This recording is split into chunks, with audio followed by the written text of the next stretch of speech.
ஆக்யா ஏதோ புது ரெஸ்டாரண்ட் சொல்லிட்டு இருந்தாலே, அது எந்த ஏரியால இருக்கு? வேளச்சேரியில. வேளச்சேரி. அது ரெஸ்டாரண்ட் எல்லாம் ஒண்ணும் இல்லடா, ஒரு சின்ன குடிசை. ரெஸ்டாரண்ட் வேண்டாம், ஒரு மண்ணாங்கட்டியும் வேண்டாம் பாக்கியான்னு நான் உறுதியா சொல்லிட்டேன். கொடுத்த டோக்கன் அட்வான்ஸ் வாங்கதான் அவ காலையிலே கிளம்பி போயிருக்கா. அதையாவது வாங்கிட்டு வராளோ இல்ல திரும்ப கொடுக்க மாட்டேன்னு சொன்னாங்கன்னு ஏமாந்து திரும்ப வராளோ தெரியல. பாக்கியா, டோக்கன் அட்வான்ஸ் திரும்ப வாங்கிட்டியா? இல்ல. ஏன் தரமாட்டேன்னு சொல்லிட்டானா? நான் நடத்தலன்னா தானே அட்வான்ஸா திருப்பி வாங்கணும். நான் ஹோட்டல்ல நடத்தணும்னு முடிவு பண்ணி என்னமா நினைச்சிட்டு இருக்க நீ? திரும்ப திரும்ப சொன்னமேமா வேண்டான்னு. யார் பேச்சையும் கேட்க மாட்டேன்னு யாருக்காவது சத்தியம் பண்ணி கொடுத்துட்டு வந்திருக்கியா?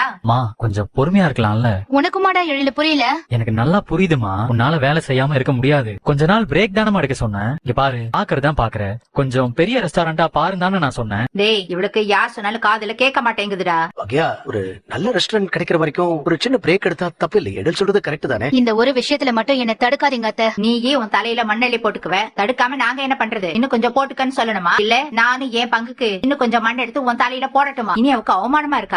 அவள அவ புருஷனும் உன் கடையை தாண்டி போறாங்கன்னா அது இனி அவக்கு எப்படி இருக்கும்? நான் என்ன திருட போறேன்னு சொன்னேனா இல்ல தெருவுக்கு போய் யாரு கூடயாவது சண்டை போடுறேன்னு சொன்னேனா? வேலை செஞ்சு வாடுறேன்னு மத்தவங்க சொல்றது எனக்கு கௌரவம் தான். ஆனா அது எங்களுக்கு கௌரவம் இல்ல. நீ பிசினஸ் பண்ணக்கூடாதுன்னு, வேலை செய்யக்கூடாதுன்னு நான் என்னைக்குமே சொல்லவே மாட்டேமா. ஆனா எனக்கு நீ போய் ஒரு சின்ன ரெஸ்டாரண்ட் ரெண்டுக்கு எடுத்திருக்கிறத என்னால கொஞ்சம் கூட ஏத்துக்கவே முடியல. அத போய் ரெஸ்டாரண்ட்னு கூட என்னால சொல்ல முடியல. உங்க பாட்டி சொன்ன மாதிரி இட்லி கடைன்னு சொல்ல ஏதோ ஒண்ணுமா, அது வேணுமா? நம்மளால அதை விட பெருசா ஆரம்பிக்க முடியுமா? நான் உனக்கு பணம் கொடுக்கறேன், அந்த பணத்துல நீ